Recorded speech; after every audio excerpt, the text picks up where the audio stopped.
Hey, I'm Nima from Hillsboro, and you're watching the Permanent Rain Press. Hi everyone, it's Chloe with the Permanent Rain Press. Today I am happy to be joined by Nima of Hillsboro. How's it going? It's going pretty good. How are you?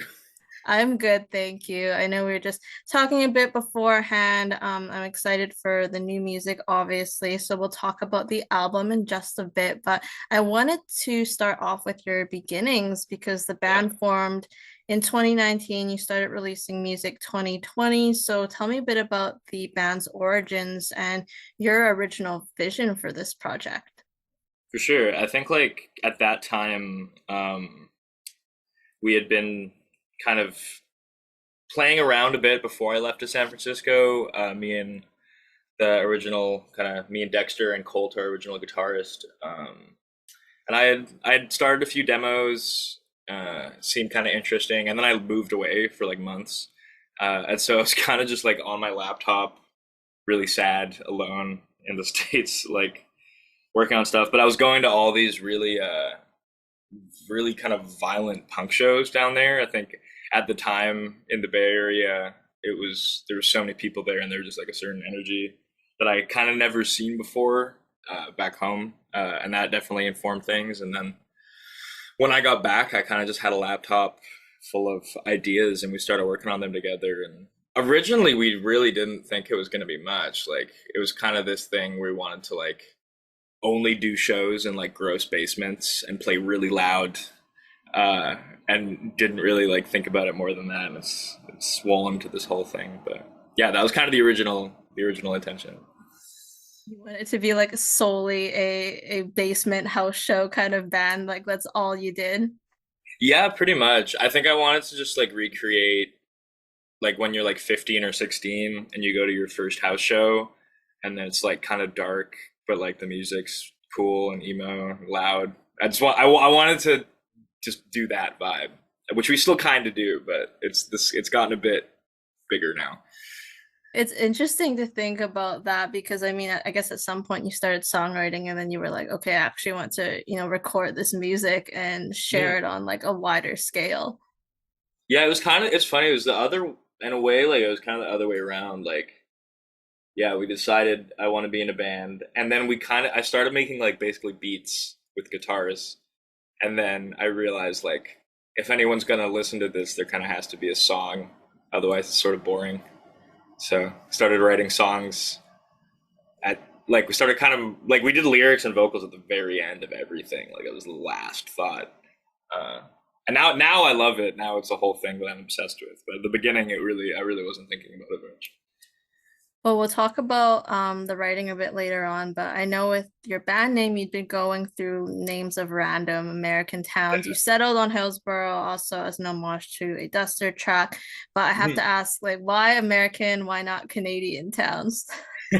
I don't actually know why we went American. I mean when we chose the band name, we had a show booked. Someone like a friend of mine in Vancouver booked a show for us before we had even like had a name or anything. I sent him like some really early demos of the Car Sex EP, and he was like, "Oh, you guys should hop on this bill." And we needed a name like that day for the poster.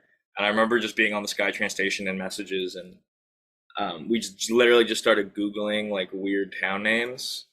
And Hillsboro was the one that stuck. Oh, what's funny though is actually we were almost called Post Oak Bend City because there's like some weird town in Texas, and it was like that name kind of sucks, but like it's a head turner.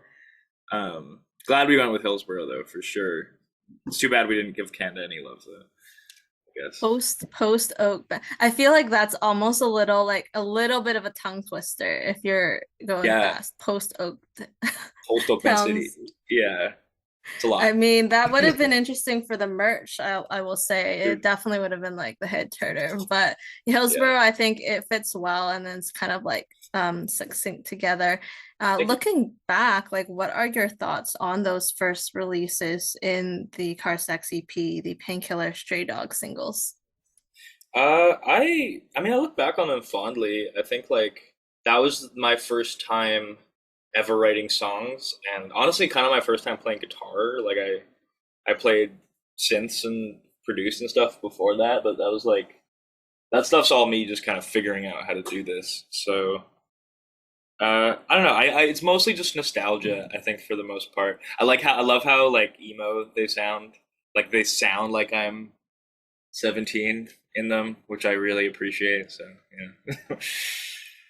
I feel like it's like not a bad thing, but you maybe could tell that you were a bit more sound focused initially then, For and sure. the new music is a bit more like lyrically focused, and that was probably like the basis for some of the music.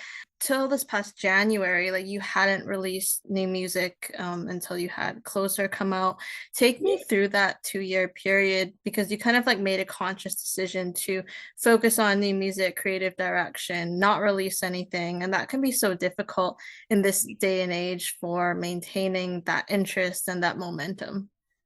Yeah, I mean, honestly, at the time, we weren't really thinking about momentum. It was sort of like, because I don't know, we played like 3 shows and then lockdown happened. Because like we put out Car Sex in January 2020, and then lockdown happened in March.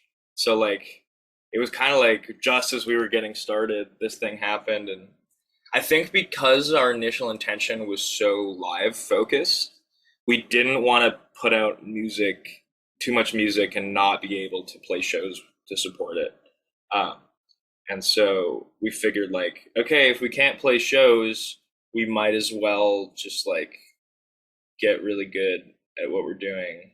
I mean, that's what we do. Honestly, we were bored. Like there wasn't a lot to do. We had 2 years where it was sort of like, can you really do music? And in retrospect, you totally can. There's people who like grew huge audiences and made a lot of great stuff during COVID, and good for them. It's sick. But for us, yeah, I think we just decided to hang out, and after a year, we were like, oh, we have a lot of songs. I guess this is an album, and it kind of happened without us realizing it was happening. And then we put out Closer and realized, like, oh man, yeah, no one's heard from us in a while. Like, the reception's been great though. People have been stoked, which is nice. And when you could play live shows, though, I know you were out playing live shows as soon as you kind of could and were given the okay. So you were active in that sense. And I'm sure it Hmm. was really nice for you guys, like, not to lose that community connection. Oh, big time. Yeah. Honestly, it was so nice. I mean, like I wanted really bad to kind of be part of the I mean, with safety considered, like part of the first wave of stuff coming out of COVID, because I had a hunch that the energy would be pretty cool because everyone's been pent up for so long, and it was true. Like, I mean, we've been playing we haven't been on tour, and we've been playing 2 3 times a month for like the last year, and most of them have been like good shows that have been like a good vibe. It's not like it's been like 3 people or whatever. Like it's been cool. So I mean, it's felt awesome, and like especially like people have been so supportive, and making friends with other bands in here and in Vancouver and everything. It's been really really beautiful. How would you describe your current aesthetic and brand? Mhm. Like, not only in your music and sound, but in your visuals, your merch designs, all of that.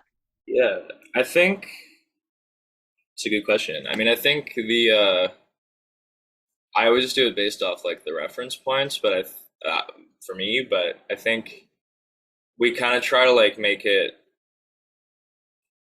look a little bit like it sounds, I guess. Like it's all very extra'd out, and everything's kind of, yeah, super maximalist and unapologetic. So we try to make the visuals look the same. I think, especially with a lot of the themes of the album, it's important, especially for like the videos and stuff, that feels cohesive and there's like synergy there. So that's why a lot of the videos kind of take place at night, and it's kind of this like slightly sleazy thing, but it's still very emo, for lack of a better term. Like some of my friends call it Pacific Northwest emo as opposed to Midwest emo. Like it's our take on that, I guess, but a little more gross. What's with the black star? Like, who kind of made that the logo, the icon that you wanted to use? Uh, I mean, I've always loved bands where, or not even just bands, like anything where you kind of like you see an icon and it's immediately recognizable. It's almost like it's like if you see someone in a t-shirt with uh, just the picture or something, and it's like if you know, you know, and then you can kind of connect with that person. I always like that, and I kind of had a week or two where I got really obsessed with doing these like star paintings. Like I would do like a sheet, a pretty big sheet, and just like fill it top to bottom with stars, and I did like a bunch of those. And then I was like, oh, that looks cool. That could be like a band logo, and like clip one out. Is that like poster board or whatever somewhere? I might actually have it. Wait one sec. No, it's buried very deep in a giant box. Otherwise, I'd be down to show it. I'm like that's actually really funny that one day you're just like I can just imagine like hyper focused on doing a bunch of stars. Yeah, I think it was like almost like a sort of meditative thing, just like the very repetitive. Like, oh, in my I have a little notebook is like an example, like a Okay. small messy version of it. It'd be like that, but like really big and with like purple and black ink and stuff. That looks like it belongs in one of you guys have the zines that you have at shows as well, if that's not already Yeah, in there. yeah, that's actually good. I don't know, I have a great idea. I'm gonna steal that. Who is it that does the mo most of the artwork in the zines that you do? Or is it like It's a a, collective effort? it's a pretty collective effort. I mean, we while we were doing those gigs prior to the release of Closer, we were working a lot with my friend Novelin Digusini, who's a visual artist based out of Vancouver. Just making a lot of work with her, and then so most of our visuals come from that, and then for the zine specifically, it's mostly Tucker. I've done one or two, and we just sort of chop stuff up and add weird drawings. Everyone kind of has their input. We're all pretty like visually minded people. And with Novelin, she does your like still photos, the album artwork, super, Yeah, super talented. I know you have basically a track named after her yeah. on the album. So, like, what was the reaction when you kind of played it for her? That was funny because I named that song after her before we were friends. So like, and then like, because we kind of knew each other like just kind of by being in Vancouver. I was kind of like, oh, I really like this girl's art. I want to work with her, but I didn't know her. And I had this song, and I felt super weird because I was like, I don't even know, like, and I especially once Like we a started kind creepy of working, bystander from afar kind of thing. literally, and like we had just started kind of working together, and I was like, is it weird that I like have this song that's named after her? And I was like, oh, I really overthought it. It took me months. Like we were friends for months before I even brought it up, but she responded pretty well. She was actually really stoked. So works out. Pretty well. It's like Yeah. hiding but I'm sure she's honored and it's a great song. I think I listened to the early stream and it's one of my favorites off the album. So I think it'll be really, really well received. And I'm glad that you did get to work with her now. She's like she's a constant in what the band does, like visual wise, which is great. Sure. In terms of the sound, like who would you say are your biggest inspirations and like what specific elements do you like to take from these artists? Hmm. I think when we were making the album originally, I was really late to stuff like The Strokes and just like that kind of indie rock in general. Like in high school, I pretty much only listened to electronic music. So I was just super late, and so when lockdown happened, I like listened to The Strokes for the first time, and it was pretty like mind blowing. I think a lot of the guitars come from that. Um, Block Party from that similar scene, big one, kind of the danciness of it, but also like a lot of shoegaze, My Bloody Valentine, Jesus and Mary Chain. I think just in terms of making something that's really loud and obnoxious, but also really pretty. Portishead's another big one for production. Death Grips for lyrics, for sure. That's like one of my biggest lyrical influences, I think. You've kind of described your music as having this like unashamed maximalism. Mhm. So how would you put into words like how that kind of figures into your music? Is it like in the way that you put the songs together? A bit. Honestly, kind of from the beginning, yeah. Just because going from, I mean, kind of hear it from the beginning. I think like just I'm really sound focused. Like I'm sounds first. It's kind of how my brain works, and so uh, I, the way we write, we kind of just layer stuff and layer stuff and layer stuff, and then stuff gets turned down or removed later if it doesn't fit. Um, but I think when I said that, it was more to do with like just letting yourself have every emotion on like 10. I mean, there's a lot of music I like that's like very cool and dejected and stuff, but for me, I think like and for the rest of the guys, the kind of the approach we have now is just try to make the most cathartic thing possible. And so far, the quickest way we've been able to get to that is just to make it super maximalist and not really like say no to things and just keep adding in little details that hopefully people are looking at. I don't know. We'll see.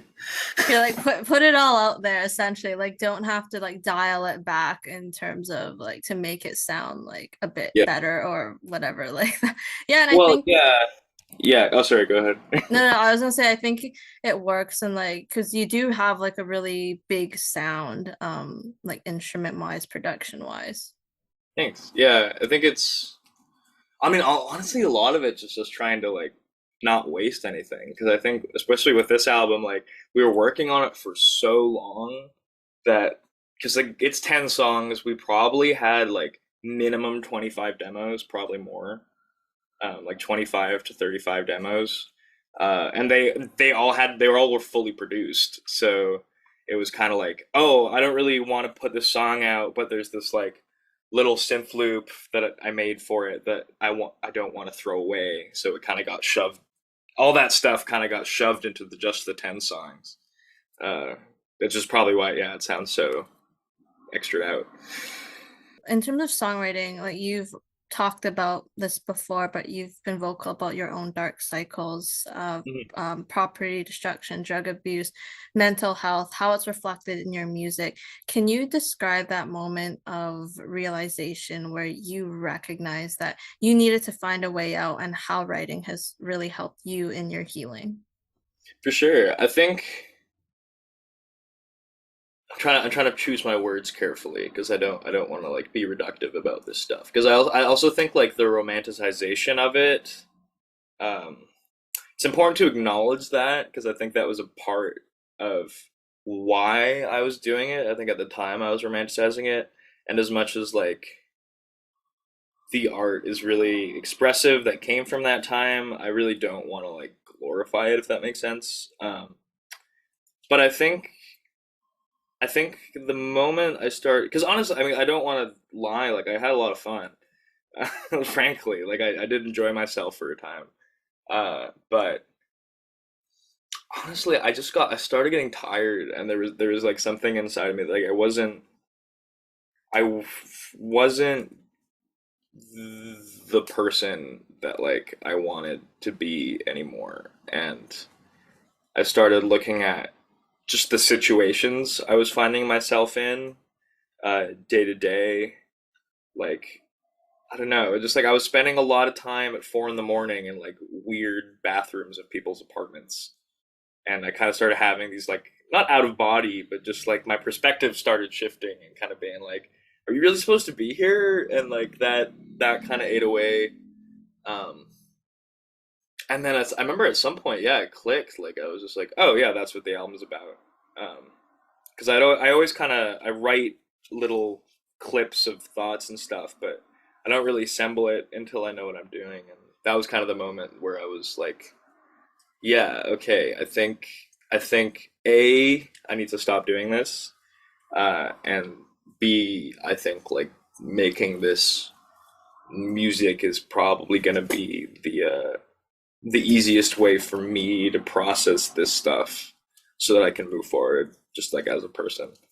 Well, thank you for being honest and candid. I appreciate it. I'm happy that you're here and you're making music and you're getting to do it with your friends because you made another comment that you can and should dig your pain out with your friends. So just Mhm. like allowing each other to be vulnerable with one another and then put out the music that you have, I think it speaks to like the trust and the support that you give each other. I appreciate that, and it's super true. Like the guys in the band have like been some of the more, and not just in the band. Like everyone kind of who works with us on our team is like, it's all my best friends. It's all people who have like, um, honestly, like stuck with me the most close through like all the ups and downs and everything. So I'm just, yeah, it's I'm super grateful for it, and I think it's somehow like good friends are still underrated. Like it'll change your life fully. It's true when they say like some of those people like that stick with you, like they've seen you at the best of times, at the worst of times. Yeah, for sure. Yeah, it's huge.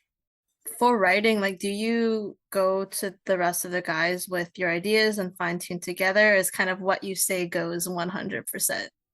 No, definitely not. It's definitely we definitely have I mean I'm kind of like the quarterback. Like I kind of operate in that sort of role, but like I couldn't do it without everyone there. I think like generally speaking, I'll kind of tinker away late at night alone. And then I'll make a bunch of really short demos, like a minute and a half, really rough. But like the ideas there, and then I'll either take it to the band or like I'll call Oliver, get him to come to my house, and we'll literally just like click through stuff, and then whatever they respond to out of like the big pool that I've made is what we keep working on, um, and eventually become finished Hillsboro songs. But What everyone's input is there. I don't really get to. I don't get to call the shots. you're not Half just the like the time, sole songwriter on that no. song. I mean, like a lot of the time, it's like everyone's so nice too. Like we're a bit more mean now because I think we're more comfortable with each other and being like, I don't like that idea. But I don't know. We kind of just, if anyone has an idea, we just sort of try everything. And honestly, I think um, our tastes are similar enough that we kind of just know. Like I think we all kind of feel it in our gut when it's right, and we usually feel it at the same time, which is You're like nice. all on the same wavelength now. For real. Yeah, and it's creepy. Like the more the band goes on, the more that becomes the case. We're like all listening to the same stuff, and like it's weird. We spend a lot of time together, so I guess the kind of even in the way we dress, like we started noticing that like we had You're rehearsals and stuff. forming into like one identity as Literally, Hillsboro.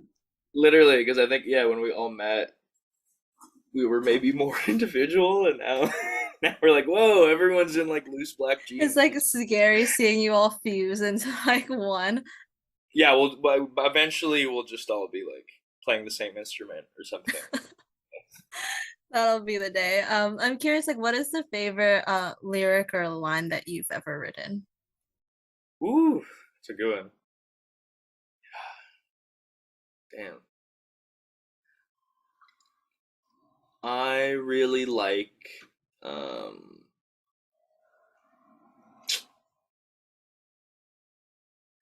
Sam's one of Sam I'll say one of Sam's favorite lyrics that they said I've written was the in novel, and actually there's a line that's a long way to come to learn a lesson like that, which I think sort of sums up a lot of the album just in terms of like yeah, needing to go through more than you maybe feel is justified just to learn some simple stuff. I really like I think it's the last lyric on the album. Um, and it's glowing green skies, can't you tell I'm being left behind. I don't really know what it means, but it's I like the vibe. So It sounds poetic, yeah. thanks. I like one in leaving, and I did write this down because I didn't want to get it wrong, but it's the I want to be free, whatever that means. There's no use cutting your teeth if you're gonna leave anyway. I like that line. Thanks. Yeah. Is Thanks. it a lot of it like coming from like you just were writing stuff down in your notebook and then you kind of work with the guys? Yeah, like I kind of just I don't know when I walk around and stuff. Like my notes app is all just like uh, just like little quips of lyric. Like this is my phone now all the time. So Wow. like It's a lot to um, sort through.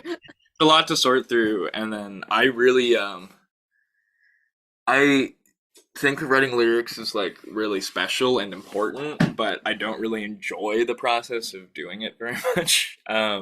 So it's always the last thing I do. It's sort of like we'll have the song pretty much done, and then like we'll go into the studio, and the guys are sort of like, "All right, Nima, lyric time," and I'll spend a week like sitting late at night with a notebook, kind of like playing Tetris and trying to figure out something that is cohesive. Yeah. It usually works out pretty well.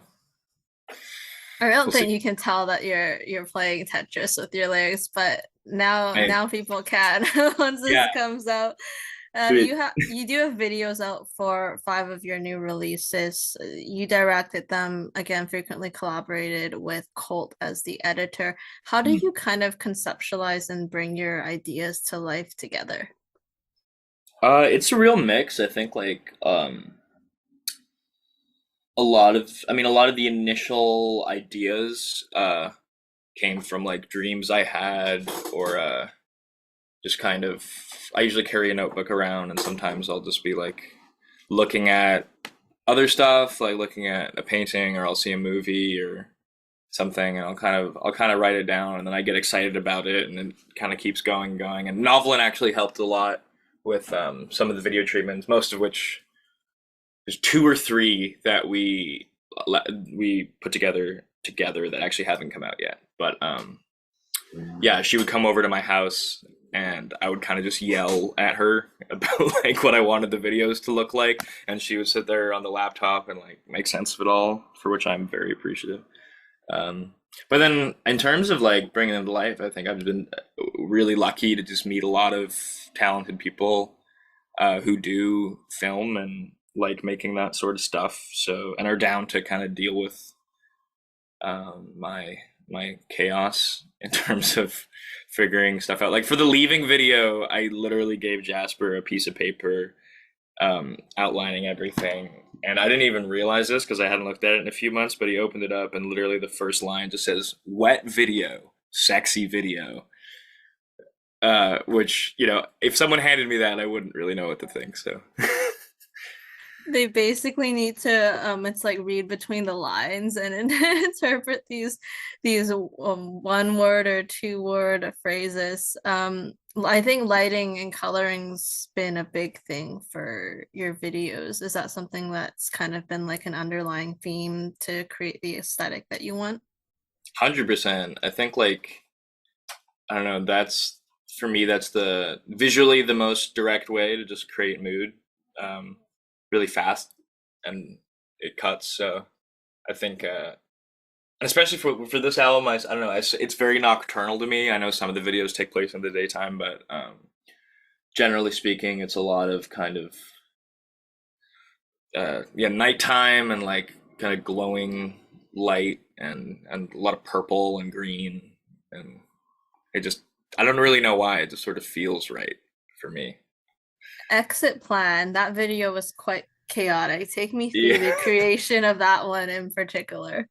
Yeah, that one was funny. That one we did really fast. That was the probably the fastest turnaround. Like uh that was I honestly had I had a because I have a kind of for the same thing I do with the lyrics, I write down little video ideas and I had a lot of little like details for videos that hadn't found a home yet. And so I thought like, okay, what if I just smashed a bunch of them together and we did a video that was like all the extra little stuff that I hadn't got to use yet. And it turned out pretty good. I mean, like I went skydiving, that was fun. Shot it with my old friend Prim, who we used to do short films in high school together, so it was a nice little reunion. The skydiving, was it like this one take, or did you have to go more than once, or were you like have to get all the footage in one? One We diving. yeah, we only had to go once. It's like pretty expensive to do. I mean, it was I super can fun. imagine. But yeah, you do have to go on a plane and like jet jet fuel isn't cheap. But Were you the only one who was slated to skydive, or did you have to like pull like straws out? Did other people want to go and you were like, it's mine, or how did that kind of work out? yeah. I don't think anyone else would have really wanted to go. That was like it was technically it was a birthday gift from my dad. He just called me one day and was like, "You're going skydiving," and I sort of said, "All right." Funnily enough about that though, because like I was going out and I had a dude on my back with the GoPro and the parachute and all that, but he when you jump out of the plane, you start like this, holding onto your backpack, and then once you get a certain, you fall a certain altitude, you're supposed to spread your arms out, and that like at that height, that slows you down quite a bit. And he's supposed to tap my arm for when I do that, but I couldn't feel. I was so like distracted that I couldn't feel him tapping. And if you see like the uncut take, you can see him like slapping my arm and trying to get me to open my arms because we're just shooting down. And I'm just like, ah, like thinking I'm having a great time. But then like we got on the ground and he was like, we were nearing terminal velocity. Like we were really, really, really Oh fast. my Because there's like two goodness. full grown guys just like tucked in a ball falling. But we survived. It's all good.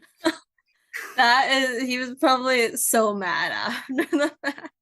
Yeah, I don't know. He seemed cool. I almost tried to get my license while I was there, but then when we were packing up, all the guys who worked there started taking their jumpsuits off, and it was like that guy has no legs from the knee down. That guy has like a permanent injury. I'm like, I don't know if I want to like commit I to don't this. Like, know. And then you like did a second take and was like, maybe not. But I I gotta go on mean, tour and stuff. Like, imagine having no legs on tour. Like, that would suck. yeah, not sure how you're gonna get all of that done. But I mean, Yeah, you could go again. It seemed like yeah, an interesting experience.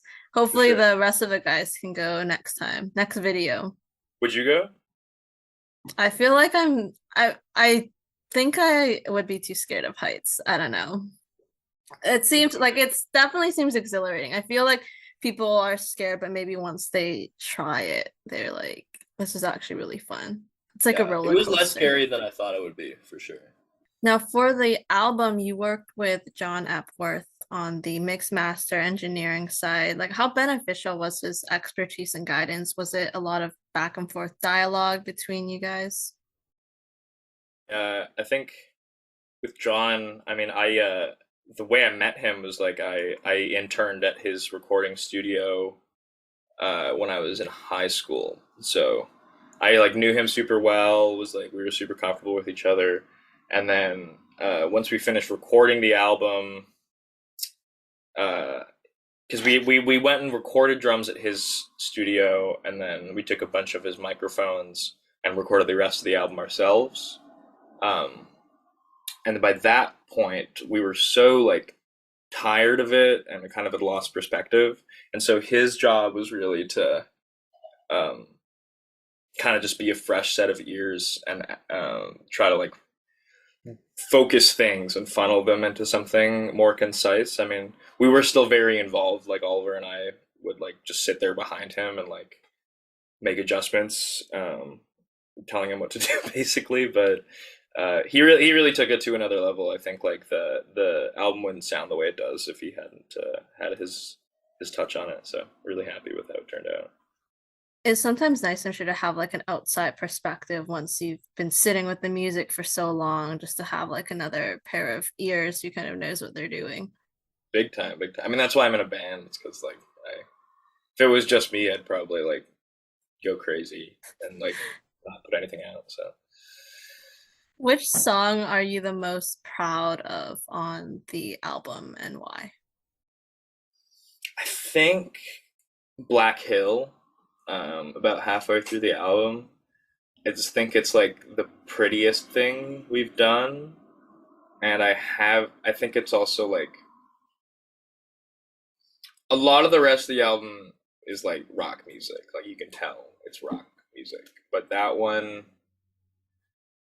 kind of marries like the songwriting we like to do with just like a softer, more nuanced side. that I really, really like. Yeah, it's also the last one I finished, so that might also be a bias I have. But I think that's probably my favorite. Yeah, Black Hill. Do you think then you would also say that was the most challenging one in terms of getting it from the initial demo to the final version? Yeah, for sure. I think like that song has more layers than any other song on the album. There's like four violins and a pedal steel and synths and all our guitars, and it's like in a weird time signature. And there's real drums and programmed drums and acoustic guitars, electric guitars, and all the vocal layers. It was like, what is happening? And then like I didn't have a vocal on it at all. Like we had literally finished the entire album, recorded everything, recorded vocals, and I literally hadn't written the vocal for that song.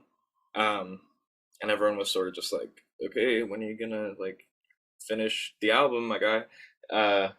And then what I ended up doing was like I was living in Vancouver at the time in my little like shoebox room, and I think I took everything out except the synths, and so it was just like synth drones, and I recorded a vocal to that, and then added that back into the original track, and it worked out. But definitely, I was procrastinating finishing that song for almost 2 3 years, basically.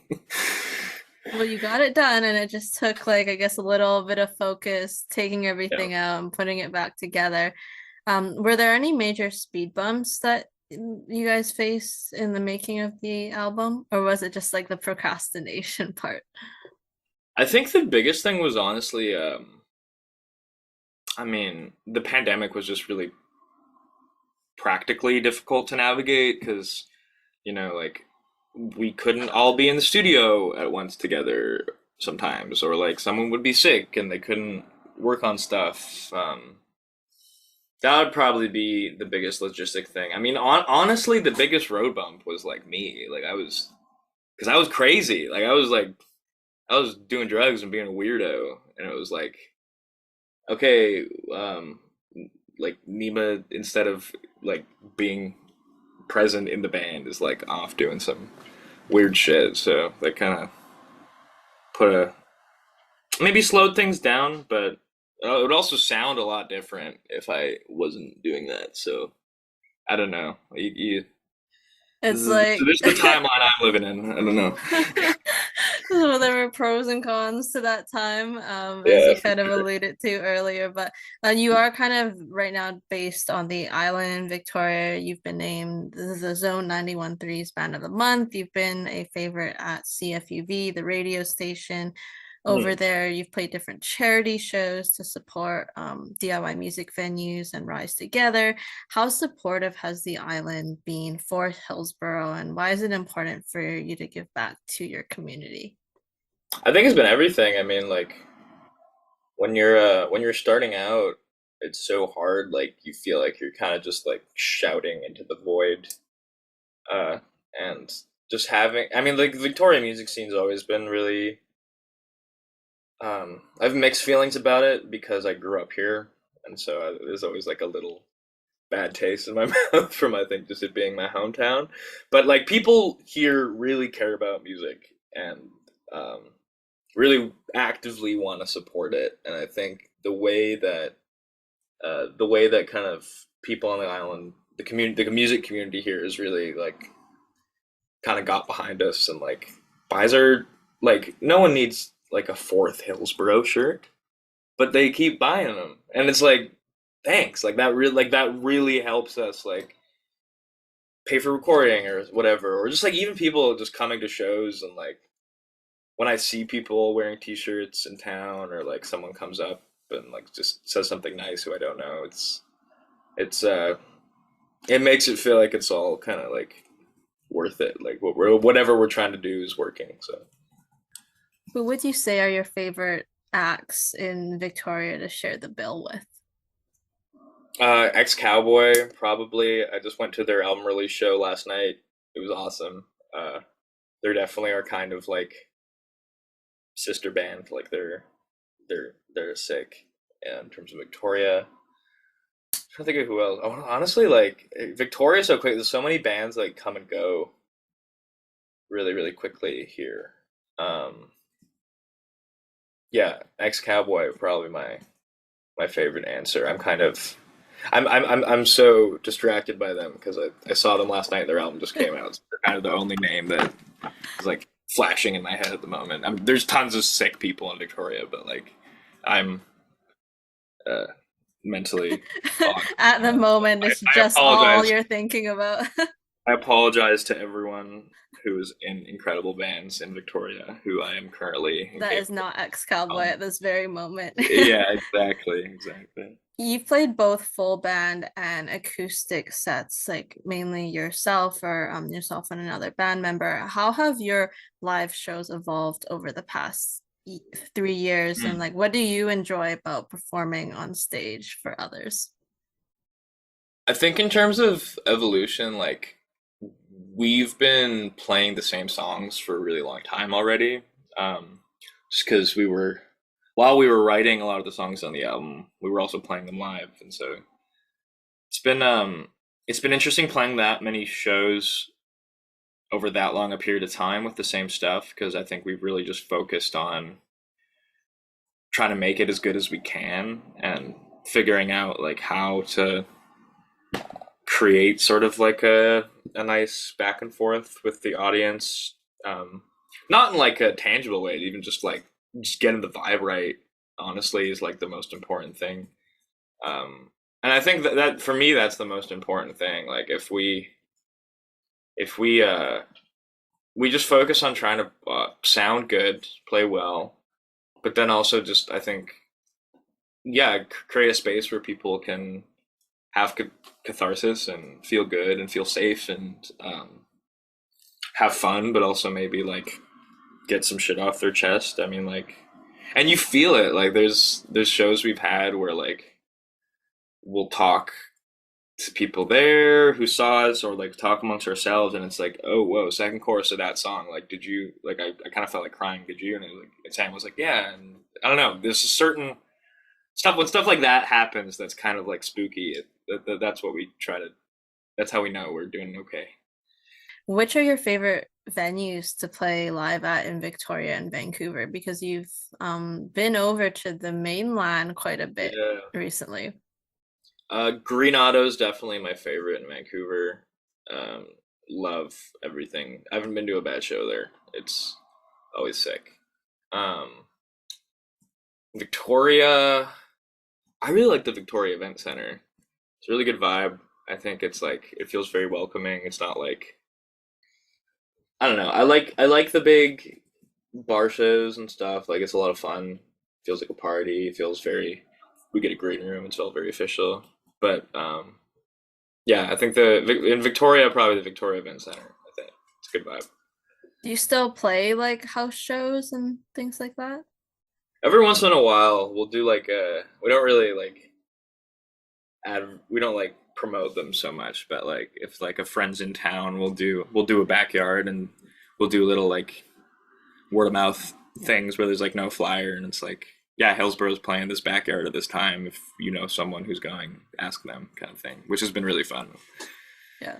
Word of mouth always works. And how many ferry trips do you think you've taken in your lifetime? Are you a Oh my BC Ferries fan? Yay or nay? oh, it's gross. Honestly, I don't really mind it. Like I've kind of gone blind to it. I've honestly ridden it so many times. Like I can get from East Van to my mom's house in Victoria without having like a conscious thought. Like I think at this point, my body kind of just knows how to transfer on the train here, and you get on the ferry and you eat the white spot and you lie down. Like it's very like automatic. I don't want to think about how many hours I've spent on BC Ferry's property. It's pretty insane. When I was living in Vancouver, the band was here. I was going back like 2, 3 times a month at least. So yeah, it was a lot. So Autopilot every I'm sure you ferry know how that ride. feels. It's the whole thing. I don't go to the actually I haven't really been to the island that much, Oh, so not really. But I imagine for people who like let's say you work or you like have really close friends back and forth is mhm. quite common. To celebrate the album release, you'll be playing Victoria, Vancouver, and you also have some US West Coast shows. So how did that all come together? I mean, we have always wanted to hit like tour properly. I think we were just kind of waiting for the time where we could do it do it right and do it. We just I didn't want to. I don't want to do stuff if it's not sick. So like I think we were just waiting for the right time, and now is the right time with the album coming out.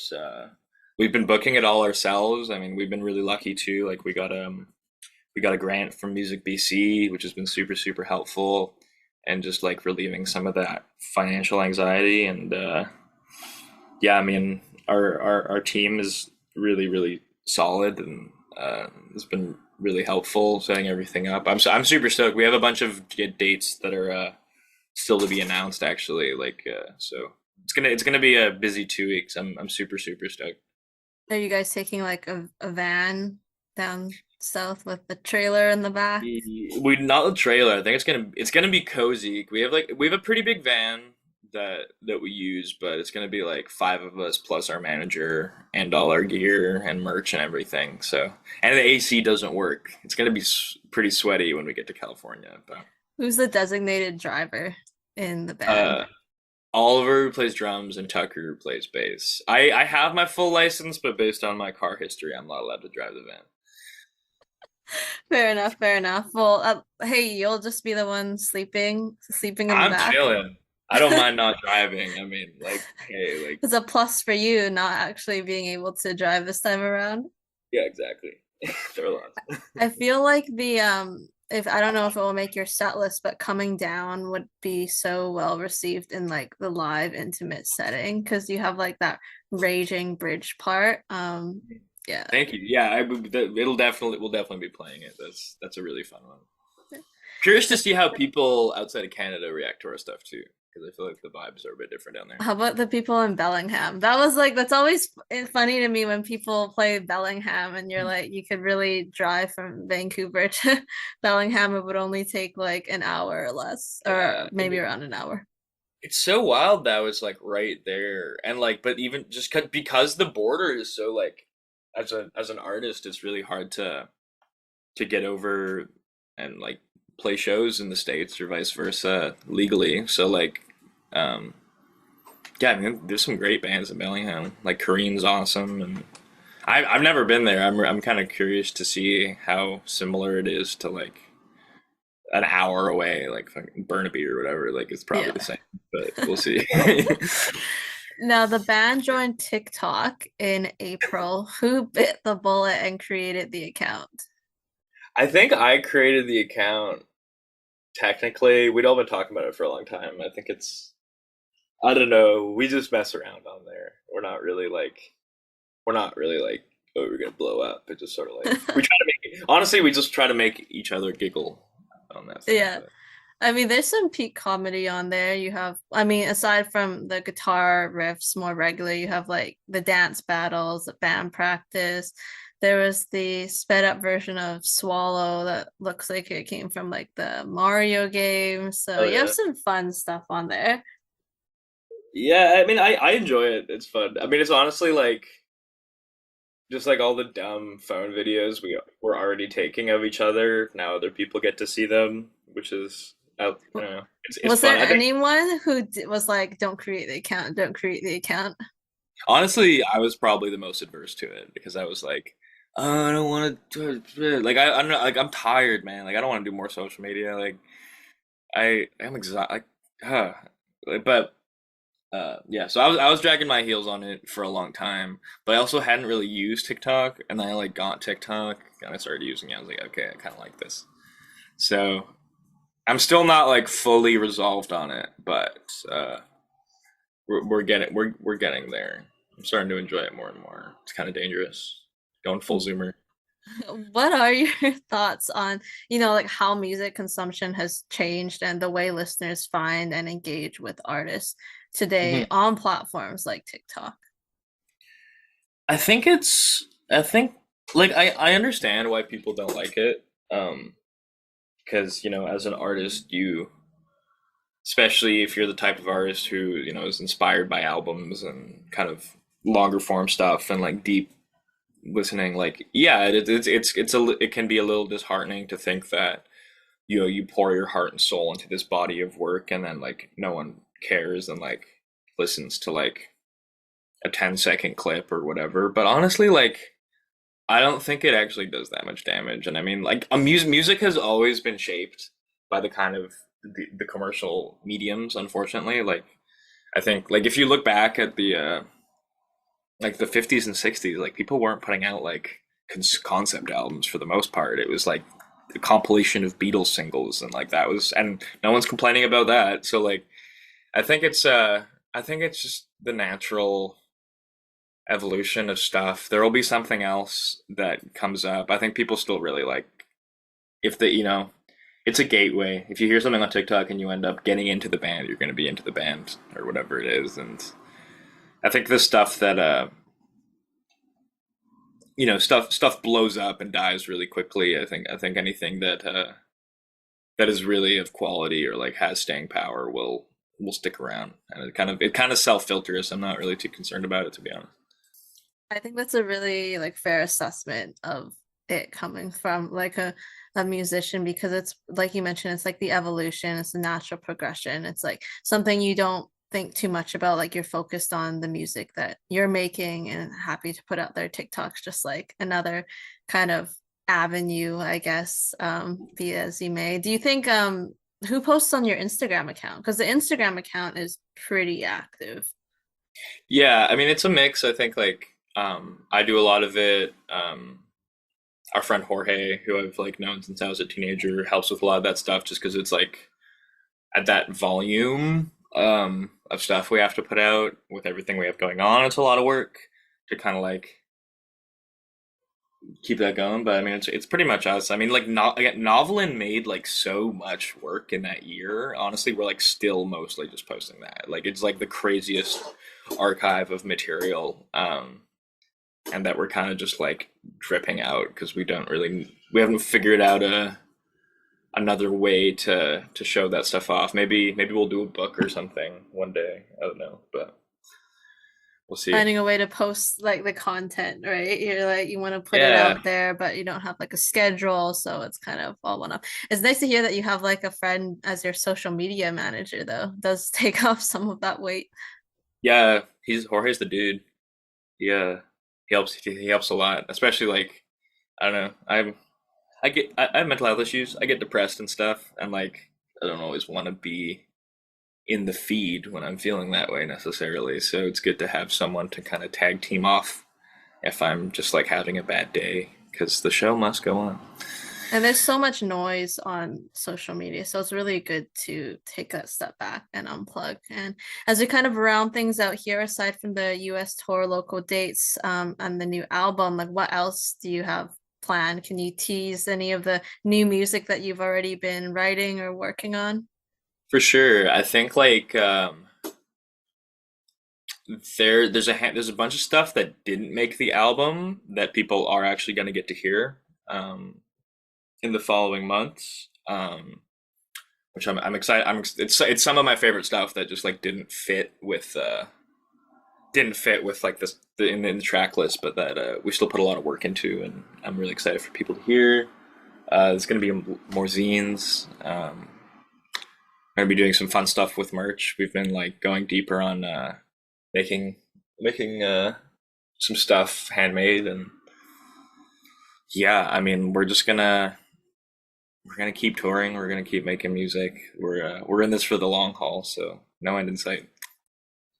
That's exciting. Well, I'm really excited to hear that all you have upcoming. I have one final question for you, our signature question. If you could be any ice cream flavor, which would you be and why? That's the hardest question you've asked me today. Um,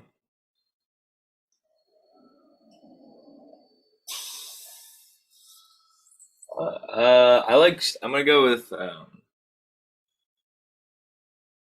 gonna go with strawberry. I'm feeling kind of strawberry today because I think not everyone likes it. Um, but you can't really have an ice cream shop without it. I like that answer. Thanks. Matter of fact. You're like straight to the point. Did you think of that on the fly? Yeah. I'm always, I love to hear people's answers to that because it's one that it's like one that's just thrown out there and you have to think on the spot. So it's I always like it. fun to hear what people come up with. But that's all I have for you. Thank you so much, Nima, for taking the time to chat. Thanks so much. Really, really good time. Appreciate it. And to all those watching, Hillsboro's self-titled debut album is out September 15th. Make sure to catch them at a show to celebrate in the later half of September. New music, more tour dates upcoming, and we will see you next time. Thanks so much.